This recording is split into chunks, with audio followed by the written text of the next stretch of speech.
Dumipensa na. Gretchen Barreto sa pilitang pinadampot sa NBI si Sunshine Cruz dahil sa ginawa nito. Tila laman pa din ang usapin sa mundo ng showbiz ang newly showbiz couple na sina Sunshine Cruz at Atong Ang matapos masangkot sa kontrobersyal na paghihiwalay noon nila Gretchen Barreto at Atong. Ito nga ay muling binuhay ng showbiz columnist na si Christopher Min nang ibahagi nito ang latest photo nila Sunshine at Atong na magkasama at usaping may tinatagong relasyon ng mga ito at mas malala pa nga daw na balita ay nagkaroon ng lihim na anak ng dalawa matapos ang hiwalayang Gretchen at Atong. Ngunit sa kabila naman nito ay naging latest interview naman ni Atong sa reality show na Fast Talk with Boy Abunda ay tuluyan na nitong binasag ang katotohanan ukol sa kumakalat na issue mula sa pagitan nila Sunshine at hindi na nga siya nakapagpaligoy-ligoy pa na aminin ang tinatago nilang relasyon nito at pinatotohanan nito na siya ang tunay na ama na pinagbubuntis noon ni Sunshine at ito nga'y kasalukuyan ng 4 na taong gulang na. Ayon kay Atong, yes, Tito Boy, lahat ng katanungan mula sa mga netizens at fans namin ay nakarating sa akin. Ito ay hindi kailanman ay kinahiya dahil ito ay naging blessing mula sa amin ni Sunshine.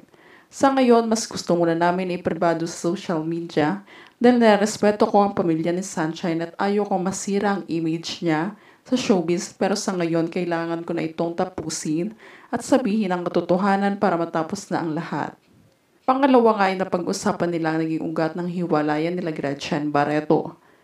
Maigsing naging pahayag ni Atong. Sa ngayon nga daw ay nasa proseso pa sila ng healing stage at moving on stage dahil hindi umano naging madali ang kanyang pinagdaanan kay Gretchen.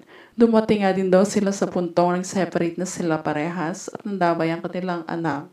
Nag-file siya ng annulment na wala siyang pahintulot sa akin. At this point, sobra ako nadurog at sa huli nga ay binenta niya lahat ng kagamitan at properties na inupundar namin together. At dahil doon wala akong nagawa pa kundi sumang-ayon na lamang. Samantala sa kabila naman ito ay marami ng fans at netizens na nanginayang pa din sa magandang pinagsamahan noon nila Gretchen at Atong at umaasa magkakabalikan pa ang dating magkasintahan na ito. Dahil naniniwala umano silang may second chance dahil malaki umano ang kanilang panghihinayang sa ilang dekada na pagsasama ng dalawa na nauwi lang sa hiwalayan dahil sa isang naging kamalian lamang. Sa pagkakataon na ito ay may ilan naman inusgahan ng pagkatao ni Atong at sinabing sa itsura at postura nga daw ni Atong ay hindi malabo na hindi nito ipagpalit si Gretchen. Kahit nandito na ang lahat ay kayang-kaya umano itong makahanap ng iba lalo't dinadaan niya sa babae ang pera para makuha niya lamang.